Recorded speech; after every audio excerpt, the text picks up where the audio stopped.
할렐루야. 요 위에 나오신 여러분들 주님의 이름으로 축복합니다. 어느덧 송년주일 오후 예배가 됐습니다. 하나님이 한 해 동안 예배하고 우리가 그리스도 안에서 형제된 이 교회를 이루어올 수 있게 하셔서 감사합니다. 마침 오늘 말씀의 제목이 마지막 날에 관한 내용이기도 합니다. 이 시간의 마지막이라기보다 주님 오심이 마지막 때이기도 한데 오늘이 마지막이 될지 10년 후, 20년, 30년 후가 마지막이 될지 주님만이 우리 인생을 아시고 또 우리의 온 인류의 미래를 아시는 줄 믿습니다. 그러나 우리가 겸손히 그리스도 앞에 오늘이든 아니면 먼 훗날이든 결국은 우리가 맞이하게 되는 이 마지막 날에 대한 입장과 신앙의 자세를 어떻게 취해야 되는지 오늘 성경은 말씀하고 있습니다. 지난 시간에는 예수님 시대에 가장 사회적으로 어려웠던 가난한 과부들에 관한 주님의 긍휼의 마음을 우리에게 일깨워 주셨습니다. 당시에 과부들은 남편이 먼저 돌아가서 과부가 되기도 했지만 전혀 경제적인 능력도 없고 가정을 꾸려갈 능력이 없는 남편이 있는 가정도 과부라 그렇게 불렀습니다. 그들은 명예도 없이 자기 뜻도 없이 자식이나 낳고 가정에서 집안일이나 하고 밀을 빻고 빵을 굽고 빨래하고 요리하고 아이들을 키워주고 가족들의 옷을 짓고 남편을 공경하는 것이 전부라고 여기며 살았던 그런 때입니다. 그러다가 남편이 죽으면 이 집안에서도 못 자고 옥상에다가 천막을 치고 살아야 됩니다. 게다가 자식마저 없으면 형제들이 받아줘야 되는데 그것도 안 되면 친정으로 가서 살아야 됐어요. 참 가장 사회적으로 약하고 어려운 처지에 있던 분들이 이 미망인들입니다.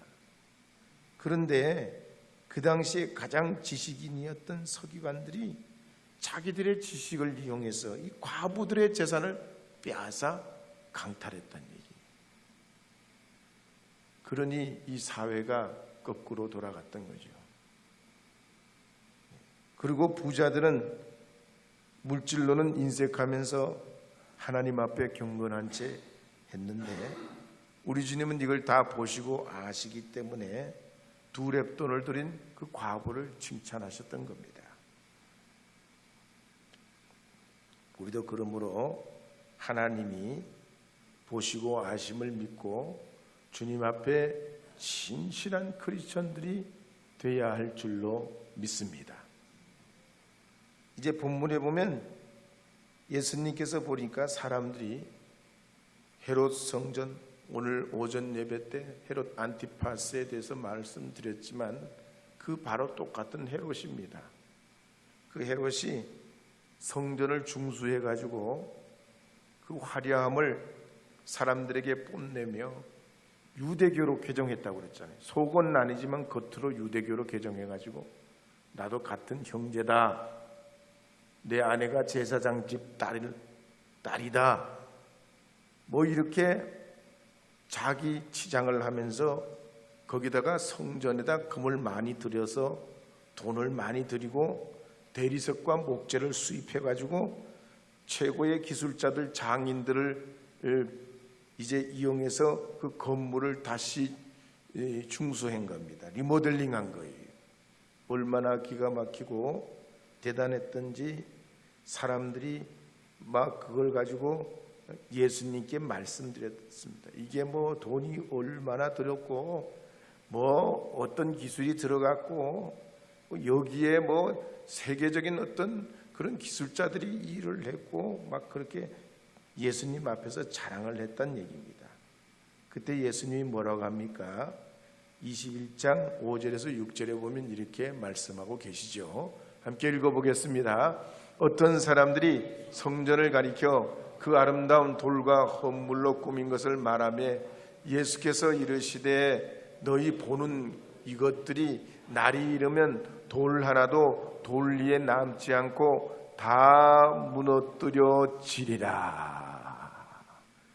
말씀드린 바와 같이 이 헤롯 성전, 예루살렘 성전은 주후 70년경에 완전히 무너져 버리고 지금 한쪽 서쪽 벽에 한 부분만 남아가지고 유대교인들이 거기 가서 매번 붙잡고 그 예루살렘 성벽을 붙잡고 기도하고 있어요. 제가 몇 차례 유럽 교회를 방문해 보니까 유럽 교회의 건물풍이 확연히 구분되는 기점이 있습니다. 르네상스 전과 후예요. 그러니까 루터가 종교개혁을 하기 전과 후로 나눠집니다. 교회 건물의 양식과 모든 이런 것들이요. 종교개혁 전에는 교회가 얼마나 화려했는지 모릅니다. 사람들이 볼 때마다 이렇게 화려하냐? 기가 막히다. 인간의 한계를 뛰어넘는 예술 작품이다. 이건 예술이다, 예술이다. 세상에 이런 건 없다. 막 이렇게 정말 예술적으로 지었어요. 그런데 그런 교회가 어떠냐? 대부분 관광객들로 꽉 채워져 있어요. 관광객들. 그래서 예수님께서 성전이 무너지실 걸 예언하셨을 때 이 사람들이 충격을 먹고 그때와 징조를 물었던 겁니다. 그때 어떤 일이 있냐? 첫째, 거짓 교사들이 많이 나타난다 그랬습니다. 내가 그리스도고 내가 재림주고 내가 성령님이고 내가 오실 예수라고 사람을 미혹하는데 우리나라에도 한 50여 명이 있어요. 몇 명요? 50여 명이 있어요. 다 자기가 예수래. 오실 참 메시아래. 대표적인 사람들이 안상홍이에요. 또 신천지도 그래요. 또 중국의 신흥 종교인 전능신교이자 다른 말로 동방번개 종교도 마찬가지. 뭐 운동하면서 뭐 주문을 외는데 아주 대단해. 통일교도 그렇습니다. 요즘 이제 세간의 정치적인 거하고 지금 얽혀가지고 옛날부터 그랬지만 다 입으로 이렇게 내뱉지를 못하고 서로 니도 먹고 나도 먹었으니까 그걸 못 터뜨리는 거죠. 실제로 통일교 같은 경우는 신도수가 330만 명으로 봅니다. 우리나라보다 일본이 더 배로 부흥해요. 신자가 많아요. 한국의 신도수가 30만 명이고 일본이 60만 명이요. 교리를 보면 말도 안 되는 회개망측한 거예요. 정말 성경을 안다면 어떻게 저렇게 해석하고 저렇게 생각하지 그러지만 사람들은 참 이상해요. 교리하고 상관없어요. 사람은 다 관계로 간다니까. 관계로. 예? 나하고 그 사람과 얼마나 친하냐에 따라서 그렇게 가는 거예요. 익숙한 것으로 낯설지 않는 걸 따라가길 원해요. 그러니까 교리적인 건 뭐 이건 둘째고 그건 전문가들이 하는 거고 학자들이나 하는 거고 내부적으로 그런 건 그렇게 하지만 겉으로는 다 사람 살고 오히려 이단들이 더 친절하고 돈도 많이 주고 얼마나 퍼먹이는지 몰라. 학생들도 장학금 다 되죠. 예. 그리고 직장도 다 전부 다 교인들이 어려우면 직장에 다 취직시켜줘. 그러니 먹고 살라고도 이단 따라가고 뭐 까짓 거 뭐 이거나 저거나 똑같은 거 아니냐. 뭐로 가든 아니면 어떻게 가든 다 그냥 천국 가면 될 거 아니냐, 그렇게 생각하는 사람들이 있는 거예요.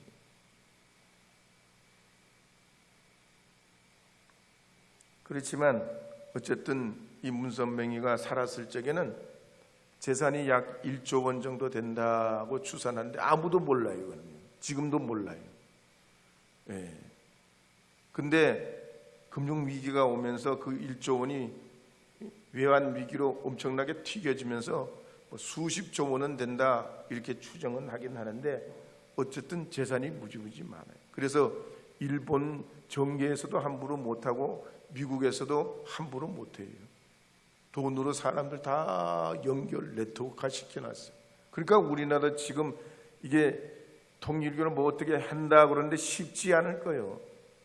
왜냐하면 이 사람 건들면 저 사람 걸리고 저 사람 건들면 이 사람 걸리고 다 관계가 있어. 옛날부터 지금까지. 그러니까 전에 정치했던 사람도 다 자꾸 이름이 나오잖아요. 왜? 이 사람들은 미리 다 방비를 해놔요. 돈을 때려 매겨가지고 다 전부 다 걸리도록 만들어놨어. 만약에 그러면 그거 다 밝혀지고 그러면 니도 잡히고 나도 잡히고 다 서로 물고 무는 객이 돼가지고 이걸 까발리지를 못합니다. 어쨌든 문선명이가 참 기가 막힌 사람, 머리가 그런데 얼마나 좋은지 몰라. 그리고는 자기하고 한학자 부인이 참 하나님이라는 거야. 믿어줘요? 우리는 안 믿어지지. 근데 이렇게 사람들이 참 그렇다니까요. 그리고는 경기도 가평에 가면 성지가 있는데 설악면이라는 경기도 가평군 설악면이라는 데가 있는데 거기에 가면 센터가 있어요. JMS 센터 저기 금산에 있듯이 우리나라는 그런 데가 많어. 참 우리나라 사람들 참 대갈통 좋아. 하여튼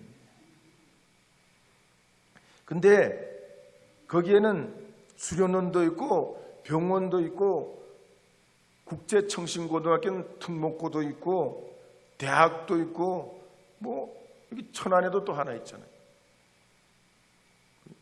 기업도 옛날에 하지만 일화재단뿐만 아니라 그 사람들이 이름을 바꿔가지고 우리가 모르게 얼마나 거미줄처럼 해놨는지 몰라. 부동산도 많고 무지하게 돈이 많아요.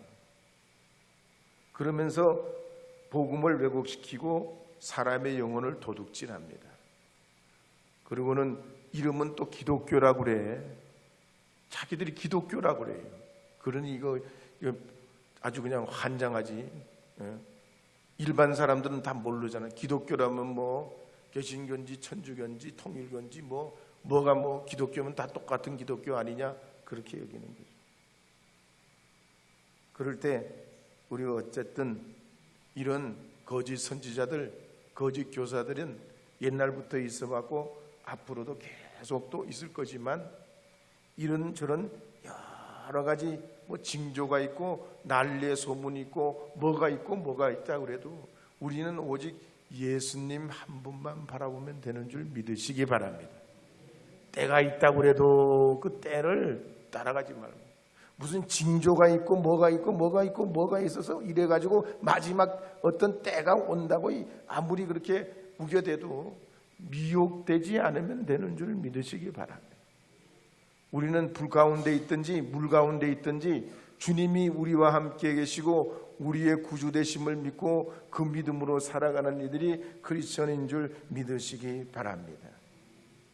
그래서 세상의 생태계도 문제가 되고 환경도 문제가 되고 오존층도 파괴가 되고 뭐 별의별 일들이 다 있다고 해도 우리는 주님과 함께하는 삶을 살아간다는 그 신앙 고백 위에 나아간다면 아무리 뭐 2단 3단이 날뛰고 뭐 그런다고 해도 아무런 여러분에겐 문제가 되지 않고 오직 믿음으로 승리하는 크리스천들이 되게 될 줄로 믿습니다. 예, 마지막 이 주간 하나님의 은혜 가운데 보내시고 또 올 한 해도 잘 마무리하셔서 이 마지막이 아니라 새해로 가는 징검다리이듯이 이 땅의 삶도 끝이 아니고 저 천국으로 이어지는 하늘나라의 사닥다리인 줄 믿으시고 여러분의 신앙과 믿음을 하나님 앞에 온전히 이루셔서 이 땅과 하늘에서도 하나님의 자녀로 복된 삶을 살아가시는 주님의 사람들이 다 되기를 바랍니다.